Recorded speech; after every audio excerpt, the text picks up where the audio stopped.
West Ham get battered everywhere they go. West Ham get battered everywhere they go.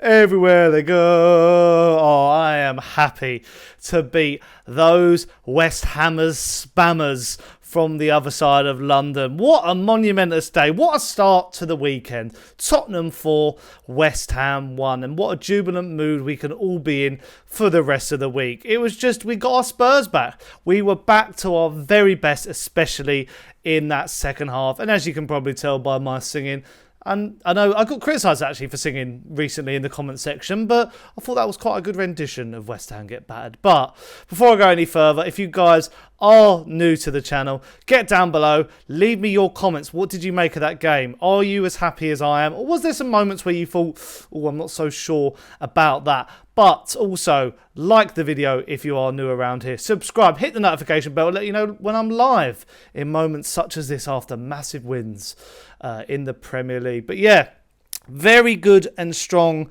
bounce back after the Brighton game. You know, an international break wasn't ideal. Ange Postecoglou mentioning he was going to explode, but then said he wasn't. But I can imagine at half-time he probably did, because, you know, West Ham went 1-0 up in this game, sort of against the run of play. They had a good chance, didn't they, actually, early on where Vicario saved it. But some poor defending from Udogie, which was, you know, he's been a bit weird this season, Udogie, hasn't he? He's not been his best that he was last year, but got sort of found out by Bowen in the early stages, and Kudus made it 1-0, did his little silly celebration, but we'll talk about Mohamed Kudus a little bit later on. But we struggled, didn't we, in that first half to break down this West Ham side. You know, the West Ham side that is built off this David Moyes philosophy originally, and Lopetegui is taking it over and tried to, you know, make them sort of rigid in defence, but they weren't in the end, obviously.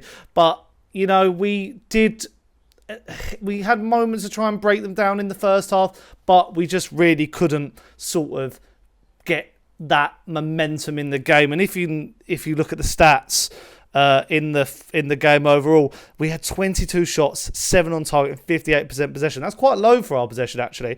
And West Ham had 11, 4, and 42. But, you know, our dominance in the end meant that we became overall winners.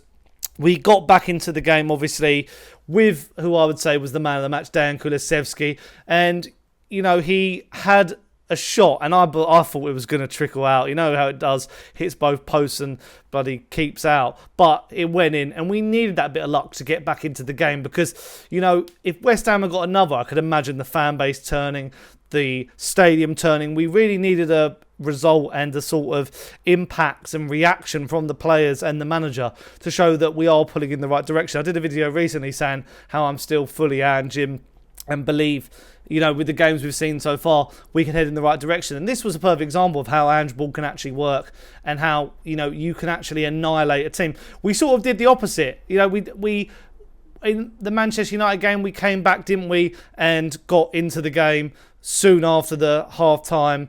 But against Brighton, we conceded straight from half-time. But Ange Postecoglou's probably stuck a rocket out their backsides in that half-time team talk. We come out, Udogie makes up for his earlier mistake, and lovely assist, and Bissouma scores his second goal of the season. I thought Bissouma was really good back in the team again, actually. Really, really happy. And you're probably wondering the title. I mean, if you watched the game, you would have known the genius reason what Ange Postecoglou did. He surprisingly dropped Maddison. And I know, you know, I think they said a stat during the game on TNT. Maddison hasn't completed a full game for Spurs this season. He's been subbed in every Premier League game thus far. So it goes to show, in this new attacking system that Ange is playing with Maddison and Kulusevski, is Maddison, because I didn't think he had a bad first half, but he couldn't really get on the ball and do what he wanted to. But was he stopping Kulusevski from actually being able to create more and dribble and shoot and all that sort of stuff? He brings on Sarr, who obviously got an assist for one of the latter goals, which we'll get on to. But Sarr sort of sorted that midfield out, didn't he? It meant that Kulusevski could do a bit more, Bissouma was more free, and Sarr could do a bit of, you know, the box-to-box work, which, excuse me, I thought was very, very good indeed. As I say there, Bissouma brings us back into it. And we had like a good spell then. You know, 52 minutes that goal, 55 and 60 were the other goals.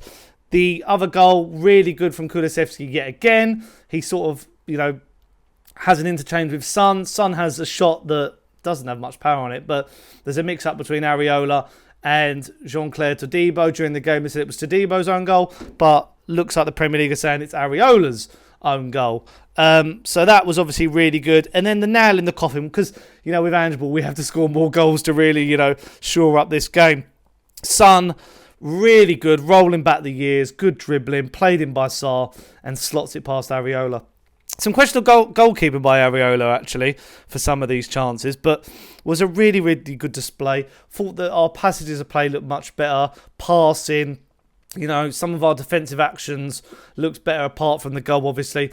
So I was very, very happy with what I saw. A really good reaction from the boys. And it just goes to show you how vital some of these individual players are in this team. I think Kulusevski is on to be our player of the season. He looks so good. I'm definitely going to do a good deep dive into how good Kulusevski is for this Spurs side since he's been playing in the centre of the park. But I want to get back onto the crux of the title. James Maddison.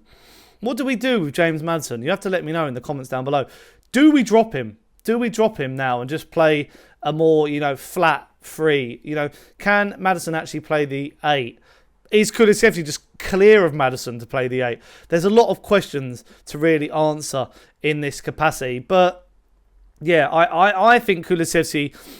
I think they work well together, but maybe with Son in the team, is Maddison able to get on the ball and do as much as he has been since Son's absence? So, yeah, really, really some things to sort of play over in our minds as Spurs fans, in Ange's mind. So it's a good dilemma to have, when you've got all these attacking talent who can get on the ball and call something. But West Ham obviously embarrassed themselves near the end of the game. Mohamed Kudus, how he wasn't sent off in real game time, I don't know. He's kicked out at Van der Ven, then hit Van der Ven, then hit Sarr, and then Richarlison somehow got hit, but I think that one was an accident.